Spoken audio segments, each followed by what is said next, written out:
오늘 우리에게 주시는 하나님 말씀은 사도행전 11장 1절부터 6절까지입니다. 신약성경 206쪽입니다. 제가 봉독하겠습니다.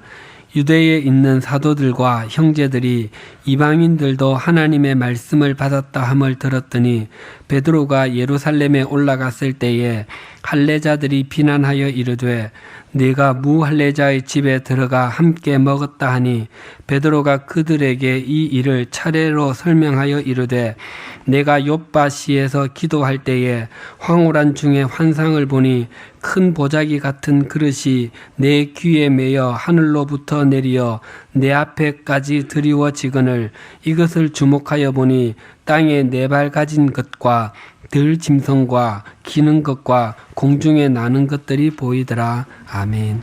지난 30주 동안 우리가 상세하게 살펴보았던 사도행전 10장은 2000년 기독교 역사의 대전환점을 이룬 사건의 내용을 담고 있습니다.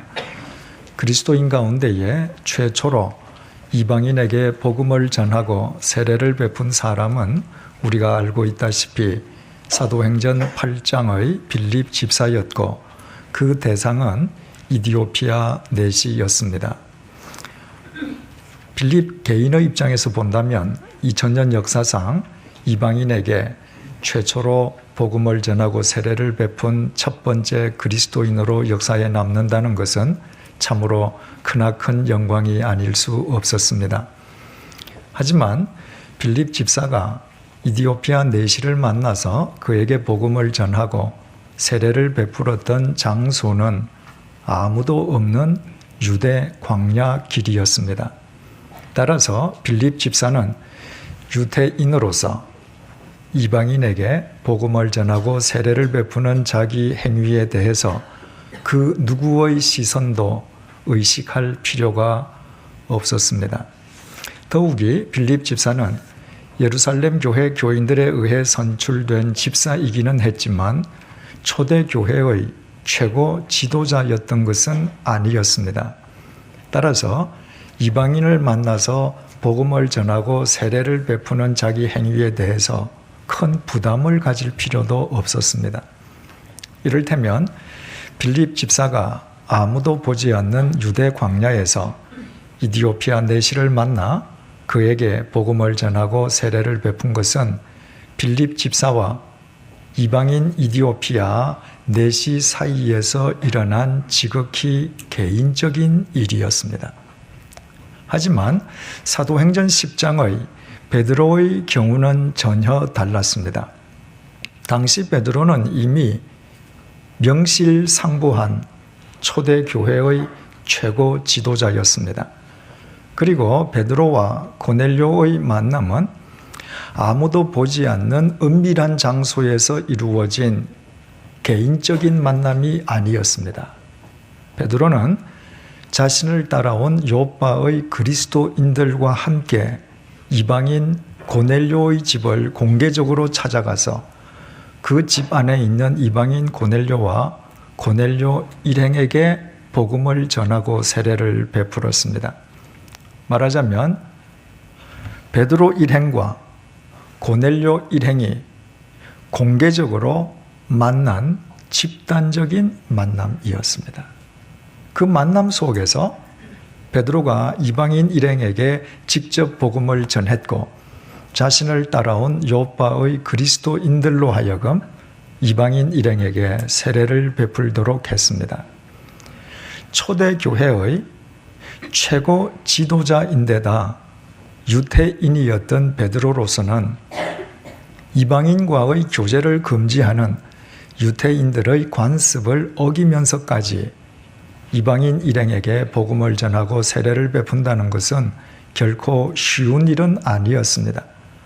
하지만 베드로는 주저하지 않고 그 일을 행하였습니다. 그것이 바로 하나님께서 명령하신 바였기 때문입니다. 잘 아시는 것처럼 교회는 건물이나 제도가 아니라 주님을 구주로 고백하는 사람들의 모임입니다.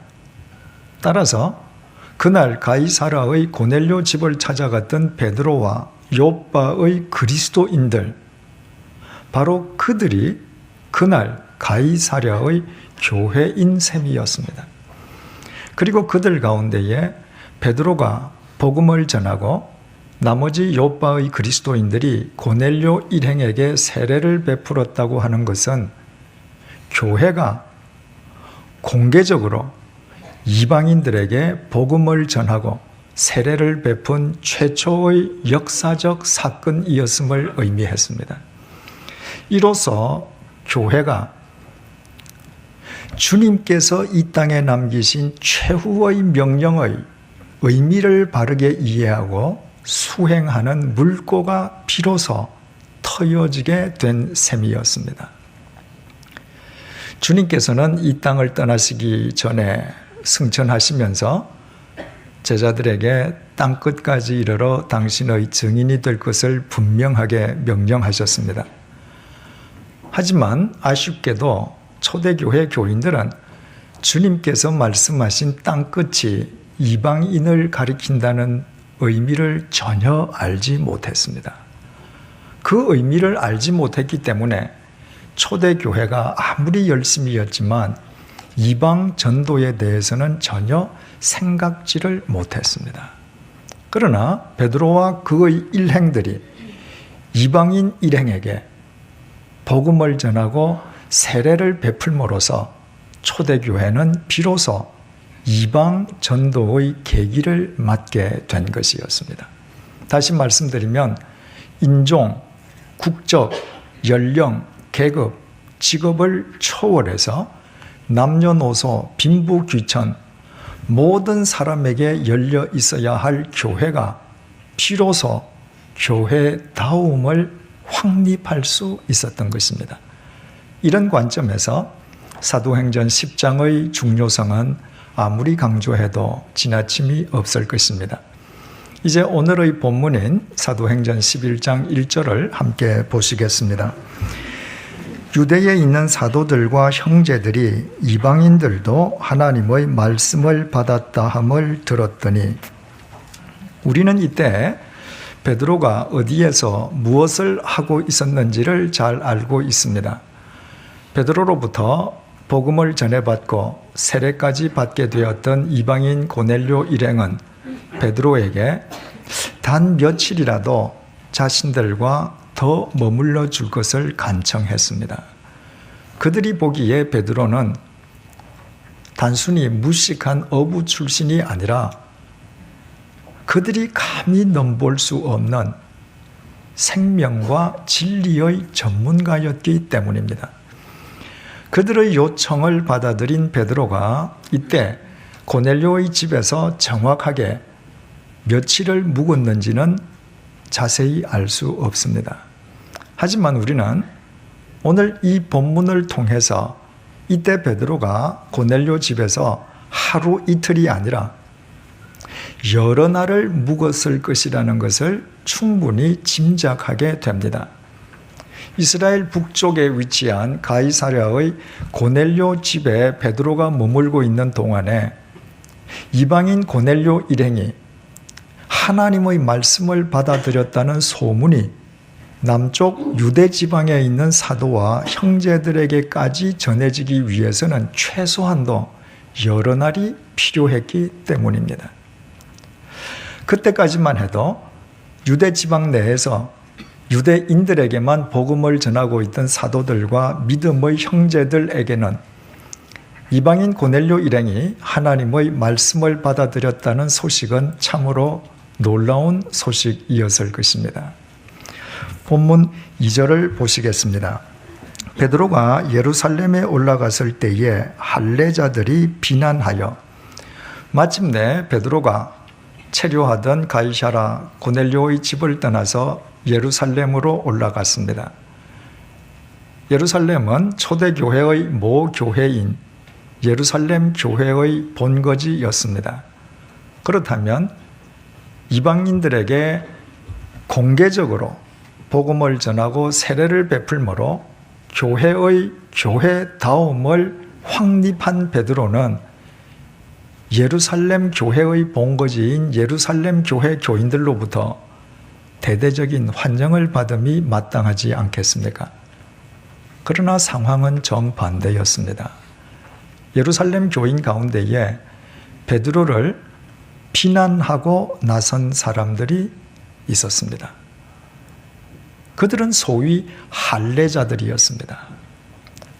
유대인들은 태어나면 누구나 8일째 되는 날 할례를 받아야만 했습니다. 따라서 유대인 성인 남자라면 할례 받지 않은 사람이 한 사람도 없었습니다. 다시 말씀드리면 초대교회를 이루고 있던 유대 그리스도인들 역시도 태어난 지 8일째 만에 다 할례 받은 유대인들이었습니다. 그런데도 본문이 유독 본문 속의 사람들을 가리켜서 할례자라고 지칭한 것은 그들이 주님을 믿는다고 하면서도 할례를 구원의 절대적인 조건으로 간주하면서 자신이 받은 할례에 대해서 그릇된 우월감을 지니고 있는 사람들이었기 때문입니다. 그들이 베드로를 비난한 내용은 본문 3절이 밝혀주고 있습니다. 이르되 내가 무할례자의 집에 들어가 함께 먹었다 하니, 무할례자란 두말할 것도 없이 이방인을 지칭하는 단어입니다. 할례받은 유대인들이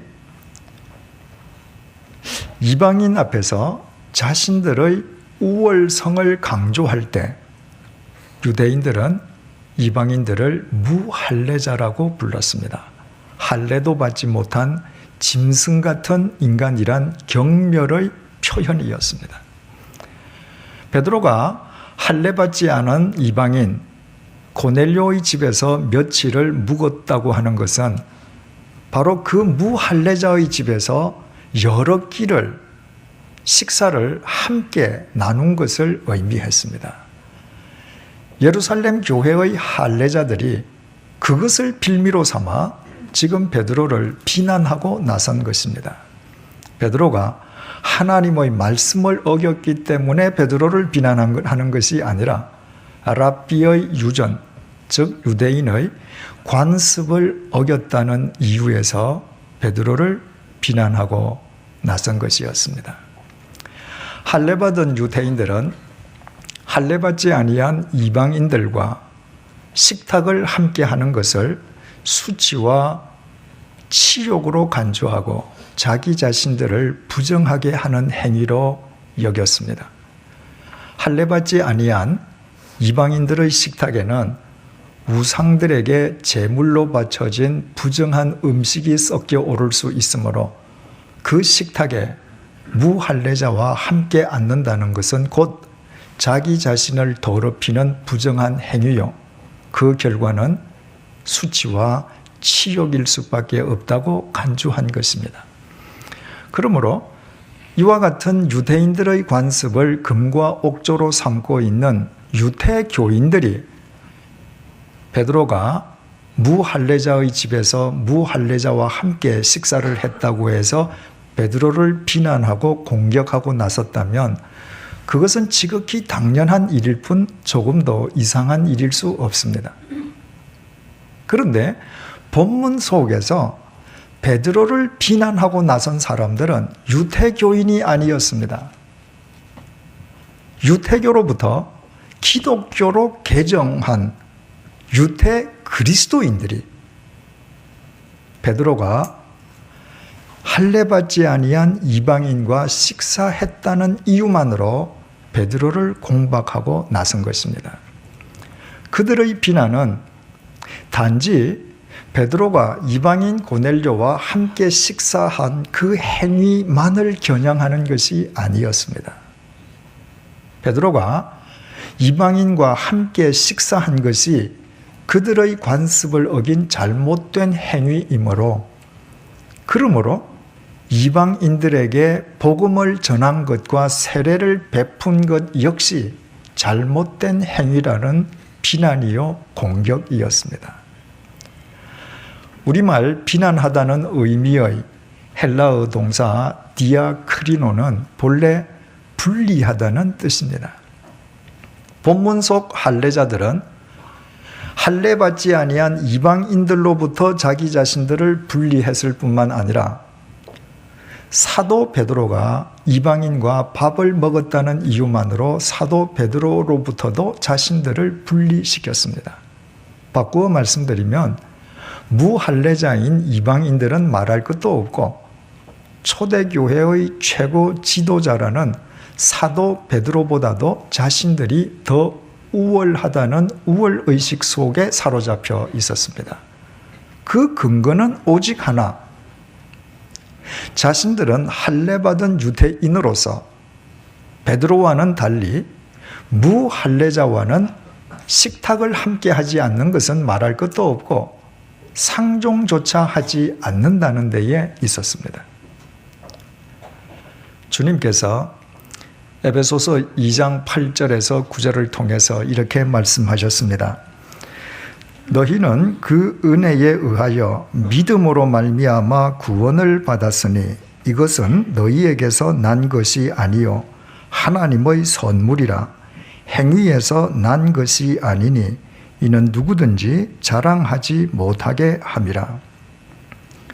하나님의 법정에서 사형을 언도받을 수밖에 없는 더러운 죄인인 우리에게 하나님께서 구원의 은총을 베풀어 주셨습니다. 우리에게 그럴 만한 자격이 있거나 가치가 있어서가 전혀 아니었습니다. 아무런 자격이 없음에도 불구하고 하나님께서 당신의 독생자이신 예수 그리스도로 하여금 십자가 위에서 우리의 죄값을 대신 치르게 하심으로 우리에게 구원의 은총을 베풀어 주셨습니다. 그러므로 구원에 관한 한 우리에게는 스스로 자랑하거나 내세울 것이 하나도 있을 수 없습니다.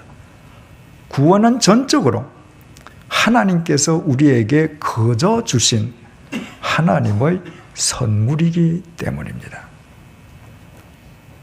이 세상의 많고 많은 민족들 가운데에 하나님께서 이스라엘 민족을 당신의 백성으로 선택하신 이유 역시 마찬가지였습니다.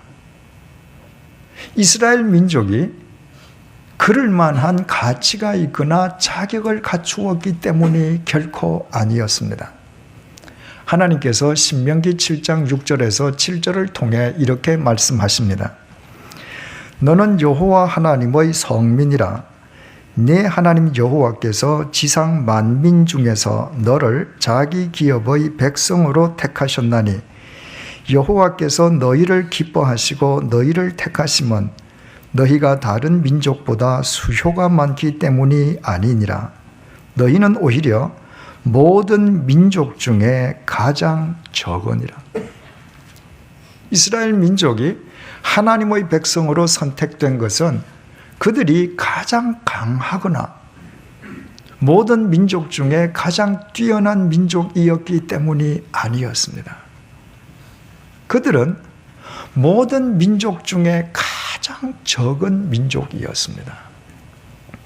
적다는 의미로 사용된 히브리어 메아트는 그 수가 너무 작아서 눈에 보이지도 않는 것을 묘사하는 단어입니다. 사람의 숫자가 곧 부와 힘을 상징하던 그 옛날에 얼마나 수가 미미하면 눈에 뜨이지도 않을 정도로 지극히 보잘것없던 이스라엘 민족을 하나님께서 당신의 백성으로 선택하신 것은 그들에게 자격이 있어서가 아니라 하나님의 구원은 하나님께서 그저 베풀어 주시는 하나님의 선물임을 그 작은 이스라엘 민족을 통해서 세상 만민에게 하나님께서 친히 보여주시기 위함이었습니다. 그리고 하나님께서는 이스라엘 백성들에게 하나님께서 선물로 거저 주신 구원의 징표로 할례를 행하도록 하셨습니다. 그러므로 할례는 할례 받은 자에게 할례 그 자체가 결코 자기 과시를 위한 표시이거나 자기 우월감의 상징이거나 자기 의가 될 수 없었습니다. 그로 인해서 할례 받은 자가 자기 교만에 빠질 수는 더더욱 없었습니다. 할례는 구원의 선물을 거저 주신 하나님만을 쫓겠다는 순종과 겸손의 표식이었기 때문입니다.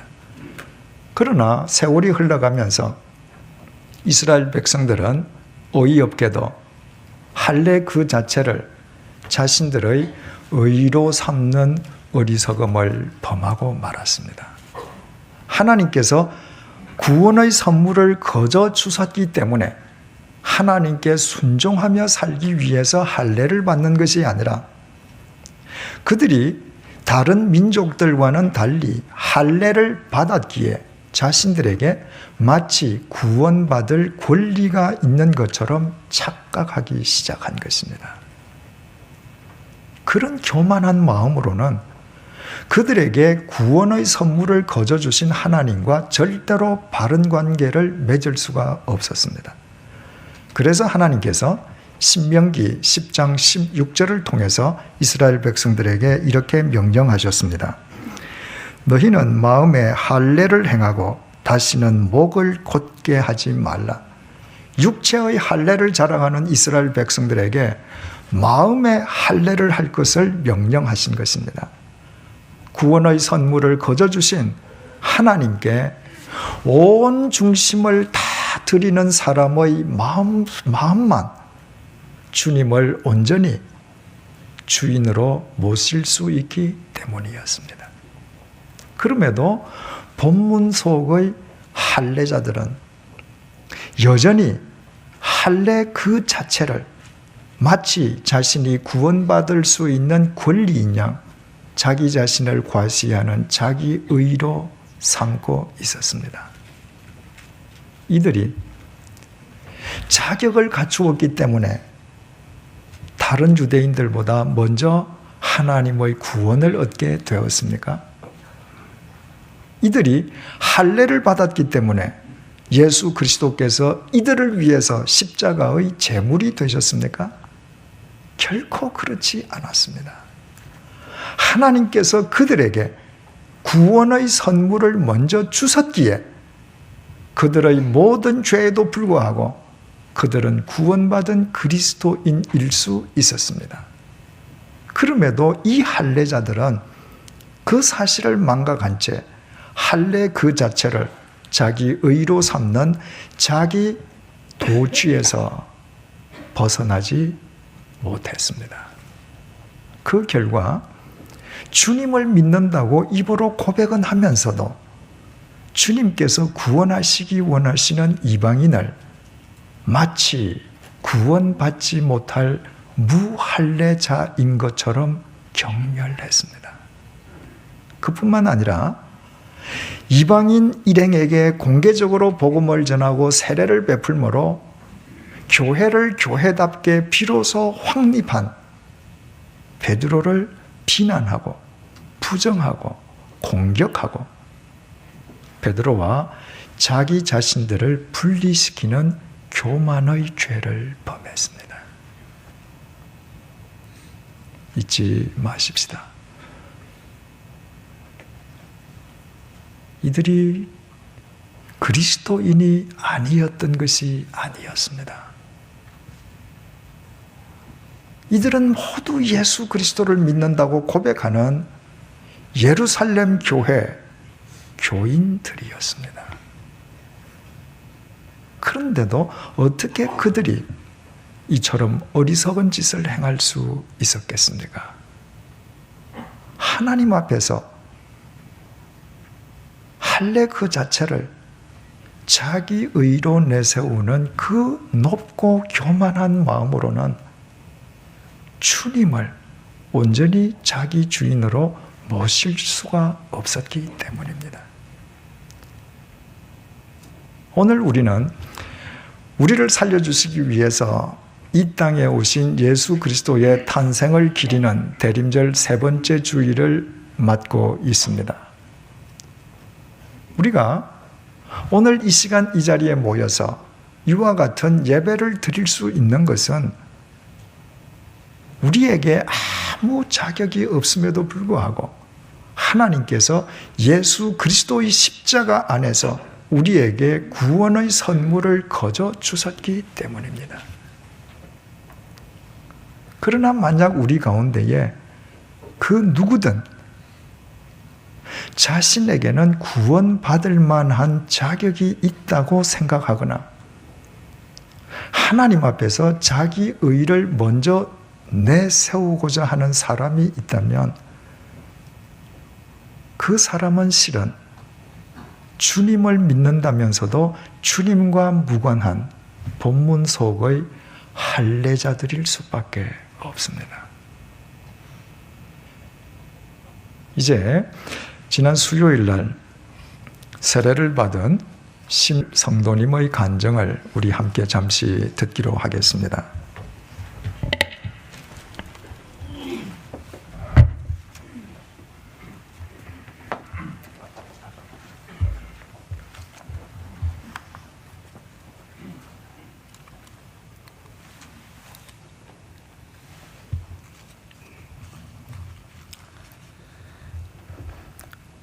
안녕하세요. 저는 518구역 심입니다. 하나님을 알지도 알 수도 없었던 저에게 하나님께서 저를 만나주시고 믿게 하신 데에 대하여 너무 감사하게 생각합니다. 1996년 저는 살기가 너무 어려워 하나밖에 없는 아들을 북한에 두고 눈물이 두마강을 건넜습니다. 이대로 있다가는 나도 아들도 다 죽는다는 생각뿐이었습니다. 북한을 탈북한 이후 중국 땅에서 스스로 다가오는 체포의 불안과 위험을 피하며 살다 그만 중국 공안에 잡혀 다시 북송되고 말았습니다. 북송과 함께 다가온 것은 죽지 못해 사는 처참한 삶이었습니다. 지옥 같은 강제 수용소 울타리 안에서 가혹한 노동과 극심한 굶주림 그리고 이로부터 오는 영양실조로 인해 저는 똑바로 걸을 수도 없었습니다. 매일같이 이름도 남기지 못하고 죽어 어디론가 실려 버려지는 사람들을 보면서 저도 누워서 죽는 날만 기다리는 죽음 직전의 삶이었습니다. 가련한 인생을 한탄하며 절로 흘러내리는 눈물 속에서 누군가가 기대고 싶고 애원하고 싶은 마음을 견딜 수가 없어 매일같이 하늘에 대고 기원하였습니다. 저희 이 마음을 누군가가 알아주기라도 한 듯 어느 날 바로 그 전날 밤만 해도 대낮같이 박돈 다른 깜짝같이 어디론가 숨어버렸고 한치의 앞도 가려보기 힘들 정도의 칠흑같이 캄캄한 밤이 찾아왔습니다. 그날 저는 만약 오늘 밤 탈출하지 못하면 이곳에서 앉아 죽는다는 생각과 함께 마치 그 누군가가 저를 재촉하는 느낌에 이끌려 그 지긋지긋한 북한 땅을 2000년 7월 20일 또다시 탈출하였습니다. 탈출하다 잡히면 영원히 죽는다는 생각으로 있는 힘을 다해 달아났어도 바로 그럴 수도 없었던 제가 달아나면 얼마나 멀리 가겠습니까? 그날 60명이 저를 잡으려 동원되었어도 한 번도 아니고 4번씩이나 저를 잡으려는 사람들과 마주쳤지만 참으로 희한하게 그때마다 저를 알아보는 사람은 하나도 없었습니다. 그때 그 어둠의 장벽을 하나님께서 주셨다는 것은 저는 알 수가 없었습니다. 그저 내 운이 참 좋았구나, 하늘이 도왔구나 라고 막연하게 생각하였습니다. 그때까지만 해도 나의 곁에 하나님이 살아계신다고 생각해 본 적이 없었기 때문에 그저 하늘이 준 행운으로만 여겼습니다. 그 후 수시로 뒤따르는 북한이 삼엄한 경계와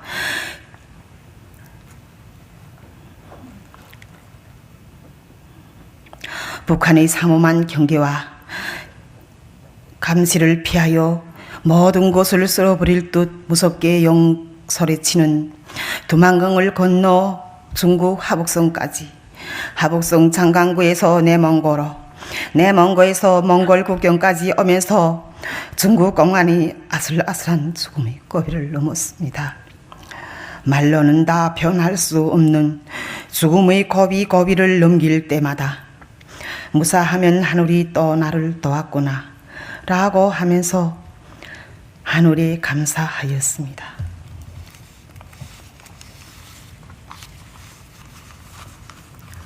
그러던 제가 한국 땅에 와서야 비로소 저희 이 모든 것이 단순히 나의 운이 좋았거나 그저 하늘이 도와준 것이 아니라는 것을 깨달았습니다. 이 세상에 한 분이신 하나님께서 저희 걸음걸음을 인도해 주신 것이었습니다. 멀리 계시는 것 같으면서도 너무 가까이에 계시는 하나님을 저는 반생이 넘어야 만나게 되었습니다.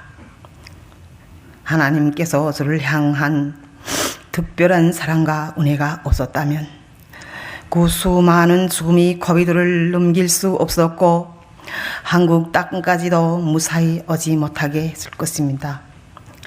저는 인류 최초의 죄인의 후예로밖에 살 수 없었던 우리 모두 이 죄를 위하여 십자가에 못 박혀 죽으신 하나밖에 없는 하나님의 아들 예수 그리스도를 뒤늦은 인생의 구세주로 영접하였습니다. 그리고 전능하시며 영원하신 하나님의 자녀로 살기 위하여 진리며 생명 되시는 하나님 말씀인 성경 말씀을 가슴에 깊이 간직하고 있습니다. 또한 하나님 앞에 날마다 회개와 믿음의 기도를 드리며 은혜와 사랑, 소망을 담아 숨이 멈추는 순간까지 섬김과 봉사의 삶을 사는 영원한 하나님의 자녀로 살겠습니다. 저는 오늘 이 자리에 세워진 하나님께 모든 영광을 드립니다. 감사합니다.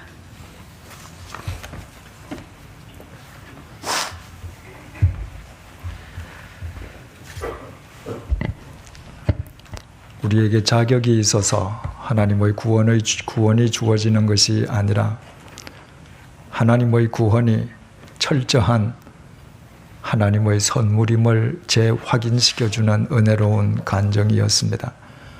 북한 땅에서 하나님의 구원의 선물을 거저 받고서도 그것이 선물임을 알지 못했던 심성도님은 남한 땅에 와서야 그것이 하나님께서 주신 선물임을 비로소 깨달았습니다. 그래서 홍해 이편의 삶을 버리고 홍해 저편의 영원한 삶을 추구하기 위해서 지난 수요일 날 세례를 받고 하나님의 말씀 속에서 숨이 멎는 순간까지 영원한 하나님의 자녀로 살 것을 결단했습니다.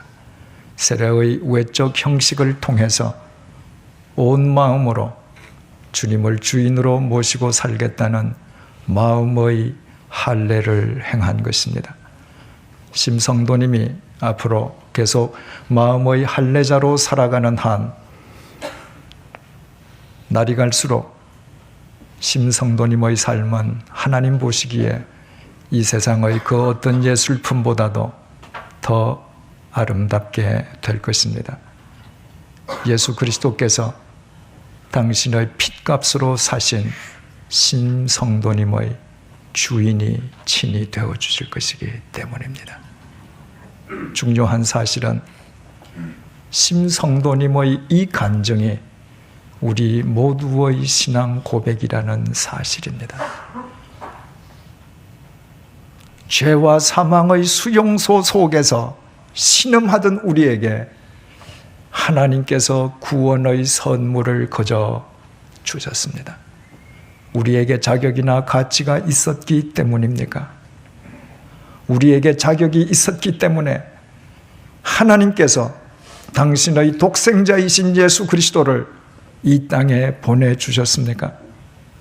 우리에게 가치가 있기 때문에 예수 그리스도께서 당신의 사지를 십자가의 제물로 내어놓으시고 십자가에 못 박히셨습니까? 결코 그렇지 않음을 우리는 알고 있습니다.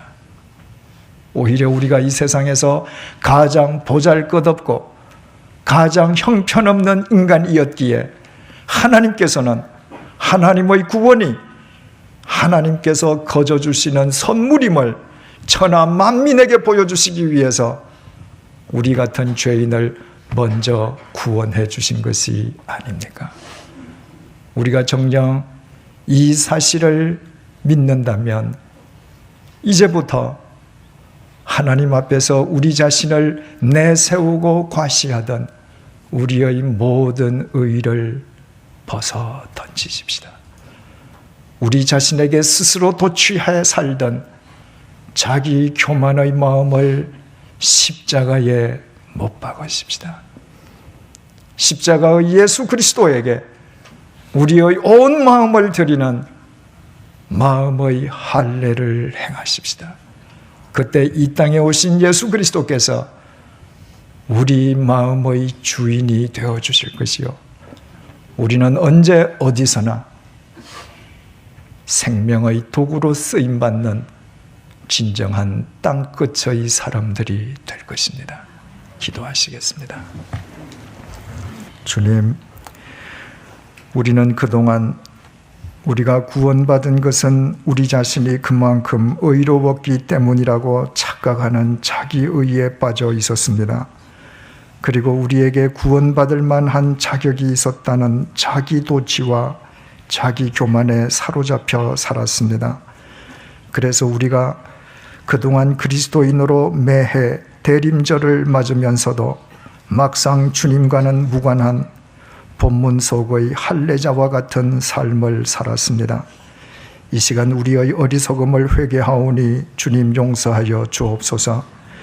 우리를 구원해 주시기 위해 이 땅에 오신 주님의 성탄을 기리는 대림절 세 번째 주일을 맞이해서 주님께서 십자가를 통해 우리에게 베푸신 구원이 거저 주신 선물임을 마음속에 새기며 오직 주님께 우리의 마음을 드리는 마음의 할례를 행합니다. 이 시간 이후로 주님을 위한 우리의 봉사가 우리 자신을 과시하는 자랑이 되지 않게 도와주옵소서. 주님을 위한 우리의 헌신이 우리의 의가 되지 않도록 은혜를 베풀어 주옵소서. 주님을 쫓아 사는 우리의 삶이 자기 도취와 자기 교만의 텃밭이 되지 않게끔 우리를 붙들어 주옵소서. 오히려 그 모든 것을 우리에게 구원의 선물을 거저 주신 주님께 대한 당연한 의무로 여기는 겸손한 마음을 지니고 살아가게 하옵소서. 그리하여 이 땅에 오신 주님께서 항상 우리 마음의 주인이 되어 주셔서 우리가 언제 어디서나 생명의 도구로 쓰임받는 진정한 땅끝의 사람들로 살게 하옵소서. 예수님의 이름으로 기도드립니다. 아멘.